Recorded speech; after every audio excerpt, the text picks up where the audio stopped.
Good morning students, I am here again and today we are going to start a revision work of class 10th biology. Okay, तो class 10th biology का हम revise start करते हैं. सबसे पहला जो हमारा चैप्टर नंबर 1 है लाइफ प्रोसेस. लाइफ प्रोसेस में बेसिकली आपने 4 टॉपिक्स पढ़े हैं जो क्या है न्यूट्रिशन है, रेस्पिरेशन है, ट्रांसपोर्टेशन है एंड एक्सक्रीशन है. ओके और पूरा जो 10th का बायोलॉजी हमने पहले प्लांट्स के रिस्पेक्ट में देखा है, फिर एनिमल्स के रिस्पेक्ट में देखा है ना. तो चैप्टर नंबर 1 है हमारा लाइफ प्रोसेस, जिसमें फर्स्ट प्रोसेस है हमारा न्यूट्रिशन. ठीक है, तो इस चैप्टर का हम रिवीजन स्टार्ट करते हैं. सबसे पहले न्यूट्रिशन क्या होता है. न्यूट्रिशन एक प्रोसेस होता है जिसमें हम फूड को लेते हैं एंड यूटिलाइज करते हैं, यानी कि फूड को लेते हैं फिर उससे हम एनर्जी प्राप्त करते हैं, तो उसे हम बोलते हैं न्यूट्रिशन. तो the process by which an organism takes food and utilize it's called nutrition. यानी कि न्यूट्रिशन वो प्रोसेस होता है जिसमें ऑर्गेनिज्म फूड को लेते हैं एंड यूटिलाइज करते हैं. This process is called nutrition. अब न्यूट्रिशन की ज़रूरत क्यों होती है. Need for nutrition. न्यूट्रिशन की ज़रूरत क्यों है सबको. Organism need the energy to perform various activities. जो ऑर्गेनिज्म होते हैं यानी कि जितने भी ऑर्गेनिज्म हैं उन सबको कोई भी एक्टिविटी परफॉर्म करने के लिए एनर्जी की ज़रूरत है. The energy is supplied by the nutrients. और एनर्जी कहाँ से सप्लाई होती है, वो न्यूट्रिएंट्स से सप्लाई होती हैं. Organism need various raw material for growth and repair. These raw materials are provide by nutrients. ठीक है, प्लांट्स हो या एनिमल्स हो, प्लांट को ग्रो करते रहने के लिए एनर्जी की ज़रूरत है. और ठीक है, प्लांट्स को ग्रो करते रहने के लिए एनर्जी की ज़रूरत होती है. और जो लिविंग ह्यूमंस होते हैं उन्हें एनर्जी की ज़रूरत क्यों होती है. कोई भी एक्टिविटीज़ करने के लिए एनर्जी की ज़रूरत होती है. तो इसलिए जो न्यूट्रिएंट्स की ज़रूरत होती है न्यूट्रिशन की, वो एनर्जी को या कोई भी एक्टिविटीज़ को परफॉर्म करने के लिए एनर्जी की ज़रूरत होती है. ठीक है, organism need the energy to perform various activities. हम इतना लिख सकते हैं अगर हमारे पास है कि नीड फॉर न्यूट्रिशन, कि organism need the energy for perform various activities. Okay, then है हमारा न्यूट्रिएंट्स क्या होते हैं. जो न्यूट्रिशंस हमें एनर्जी प्रोवाइड करता है वो किसी वजह से करता है, न्यूट्रिएंट्स की वजह से, क्योंकि एनर्जी कहाँ से सप्लाई होती है, बाय न्यूट्रिएंट्स. अब न्यूट्रिएंट्स क्या क्या होते हैं. Minerals which provide nutrition to organism are called nutrients. वो मटेरियल्स जो एनर्जी प्रोवाइड करते हैं उन्हें हम न्यूट्रिएंट्स बोलते हैं. ठीक है, कार्बोहाइड्रेट हो, proteins and fats are the main nutrients and are called macronutrients. क्योंकि डिफरेंट मॉलिक्यूल्स होते हैं तो मैक्रोन्यूट्रिएंट्स हम इनको बोलते हैं. कार्बन कंपाउंड्स होते हैं सारे. तो वो मटेरियल्स यानी कि materials which provide nutrition to organism are called nutrients. यानी कि वो मटेरियल जो हमें न्यूट्रिशन प्रोवाइड करते हैं उन्हें हम न्यूट्रिएंट्स बोलते हैं. और जैसे कि कार्बोहाइड्रेट्स हो, प्रोटीन्स हो एंड फैट्स हो are main nutrients and are called macronutrients. Minerals and vitamins are required in small amount. और ये इनकी मिनरल्स की या विटामिन्स की जो ज़रूरत है वो हमें कम अमाउंट में होती है, इसलिए हम उनको माइक्रोन्यूट्रिएंट्स बोलते हैं.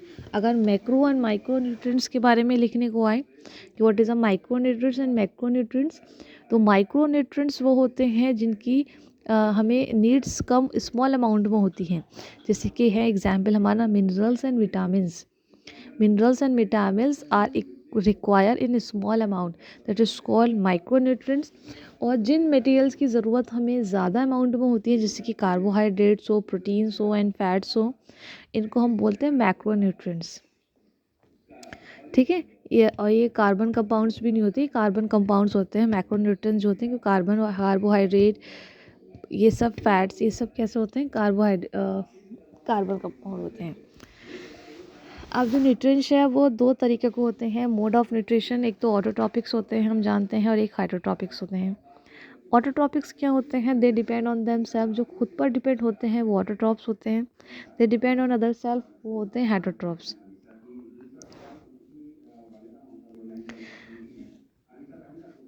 Okay, the mode of nutrition in which an organism prepare its own food is called autotrophs nutrition. वो ऑर्गेनिज्म जो अपना खाना खुद बनाते हैं उनको हम ऑटोट्रॉप्स न्यूट्रिशन बोलते हैं. Green plants and blue green algae इसके एग्जांपल्स में आते हैं जो अपना खाना खुद प्रिपेयर करते हैं. That's why we can say it's a autotrophs. ठीक है, तो द मोड ऑफ न्यूट्रिशन यानी कि These organisms, they depend on themselves, called autotrophs. The organisms which carry out autotrophs nutrition are called autotrophs. ठीक है, autotrophic nutrition जो gain करते हैं उन्हें हम ऑटोट्रॉफ्स बोलते हैं, जैसे कि ग्रीन प्लांट्स हैं। ऑटोट्रॉफ्स कैसे होते हैं? यूज़ करते हैं सिंपल इनऑर्गेनिक मटेरियल को कन्वर्ट कर देते हैं कॉम्प्लेक्स हाई एनर्जी में। Autotroph nutrition is fulfilled by the process by autotrophs like intake carbon dioxide को और वाटर के हेल्प से अपना खाना प्रिपेयर कर लेते हैं, जैसे कि इक्वेशंस हैं ये वाली, कार्बन डाइऑक्साइड प्लस वाटर है, क्लोरोफिल की प्रेजेंस दिखाते हैं, सनलाइट दिखाते हैं और फूड अपना प्लांट जो है अपना फूड प्रिपेयर कर लेते हैं। C6H12O6 जिसे हम ग्लूकोज भी बोलते हैं, ठीक है, प्लस ऑक्सीजन। अब किसकी फॉर्म में स्टोर करके रखते हैं? ये स्टार्च की फॉर्म में स्टोर करके रखते हैं प्लांट्स अपना फूड।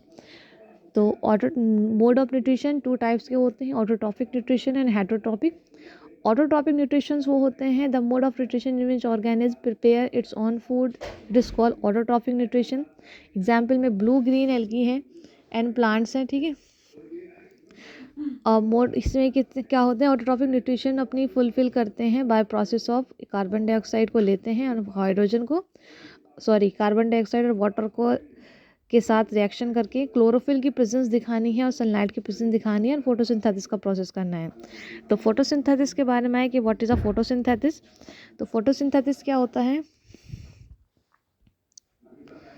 अगर फोटोसिंथेसिस के बारे में है तो लिखा जाएगा autotrophic nutrition is fulfilled by the process of by which autotrophs intake carbon dioxide and water and convert these into carbohydrates in the presence of chlorophyll sunlight is called photosynthesis.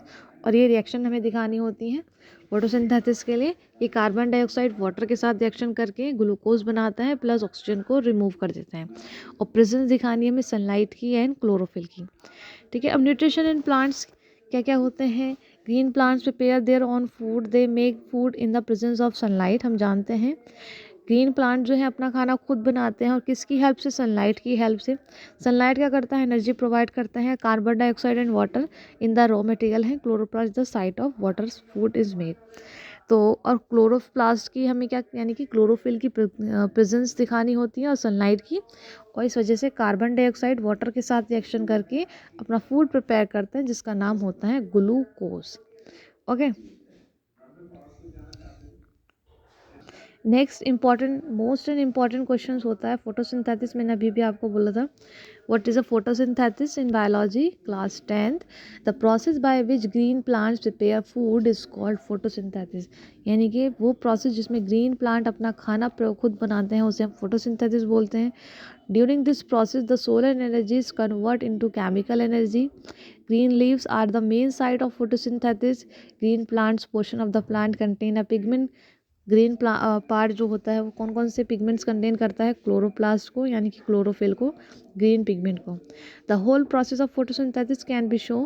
ये पूरा का पूरा फोटोसिंथेसिस का process है, ये हमें पूरे points में लिखने हैं कि कार्बन डाइऑक्साइड जो है वाटर के साथ रिएक्शन करता है, सनलाइट और क्लोरोफिल की प्रेजेंस दिखाता है, और ग्लूकोज जो क्या है फूड का एक उसका प्लांट्स का फूड होता है, और ऑक्सीजन को रिमूव करता है, वाटर के मॉलिक्यूल्स बाहर जो यानी कि ट्रांसपिरेशन का प्रोसेस होता है, ठीक है। तो कार्बन डाइऑक्साइड वाटर के साथ रिएक्शन करके ग्लूकोज बनाता है और ऑक्सीजन को बाहर निकालता है, कुछ वाटर के मॉलिक्यूल्स भी निकालेगा। इसको बैलेंसिंग करनी होती है। कार्बन हाइड्रोजन जो यहाँ पे 12 है, C6H12O6 हमें पता है कि हाइड्रोजन जो है यहाँ पे 12 होते हैं ग्लूकोज में, तो डायरेक्ट यहाँ पे हमें हाइड्रोजन के पास में 12 लगा देना है वाटर के मॉलिक्यूल्स में, ठीक है। और उसके अकॉर्डिंग बाकी सब में हम 6 मॉलिक्यूल्स लगाते जाएंगे हर आइटम्स के। तो हमारी जो ये इक्वेशन है ये बैलेंस होना बहुत ईजी होती है, बस 12 का याद रखें, हाइड्रोजन के पास में 12 लगा देना होता है, ठीक है। अब इसमें है रॉ मटेरियल्स जो जो पार्टिसिपेट करते हैं फोटोसिंथेसिस में।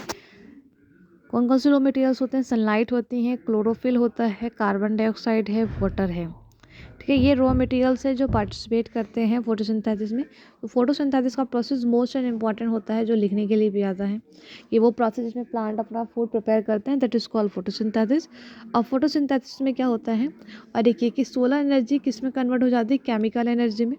ये सोलर एनर्जी है सनलाइट, और किस में कन्वर्ट हो गई? वो ग्लूकोज में, जो क्या है केमिकल एनर्जी है। और green leaves are the main site of photosynthesis. और फोटोसिंथेसिस होता कहाँ पर है? ग्रीन साइड में, तो यानी कि जैसे कि प्लांट है, ये पूरा प्लांट फोटोसिंथेसिस नहीं करेगा, सिर्फ प्लांट का जो ग्रीन साइड है, क्योंकि जो क्लोरोफिल कंटेन करता है, सनलाइट जो है हमारी वो उसी पर पड़ेगी, यानी कि ग्रीन पार्ट जो है वही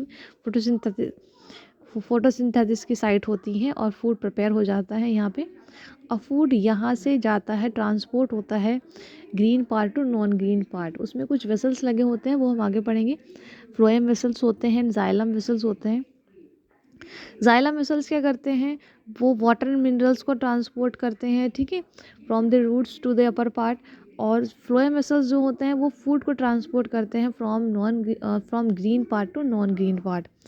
तो इस तरह से वेसल्स लगे होते हैं जो फोटोसिंथेसिस के बाद फूड को यूटिलाइज करने में हेल्प करते हैं, ठीक है। तो हम जानते हैं कि न्यूट्रिशन जो हमारा प्रोसेस चल रहा है वो सबसे पहले क्या करता है, न्यूट्रिशन क्या होता है, we take food and utilise it, हम खाने को लेते हैं और उसको यूटिलाइज करते हैं, दैट इज़ न्यूट्रिशन।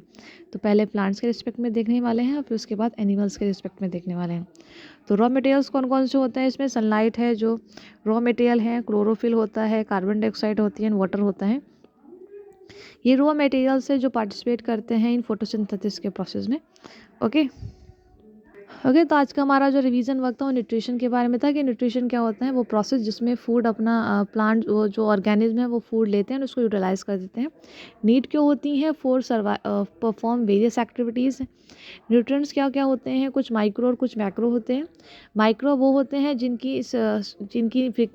वो नीड हमें बहुत कम होती है, जैसे कि प्रोटीन, वाइटामिन्स हो और वाइटामिन्स और मिनरल्स होते हैं। मैक्रो वो होता है जिनकी नीड हमें ज़्यादा होते हैं, जैसे कार्बोहाइड्रेट्स, फैट्स एंड प्रोटीन्स होते हैं। मोड ऑफ न्यूट्रिशन टू होते हैं, ऑटोट्रॉफ्स एंड हेटरोट्रॉफ्स। ऑटोट्रॉफ्स वो होते हैं दे डिपेंड ऑन देमसेल्फ, है ना, इसमें फोटोसिंथेसिस का प्रोसेस आता है। नेक्स्ट जो हमारा टॉपिक है हेटरोट्रॉफ्स, वो देखेंगे नेक्स्ट वीडियो में। Till then devise it, we will meet in next video.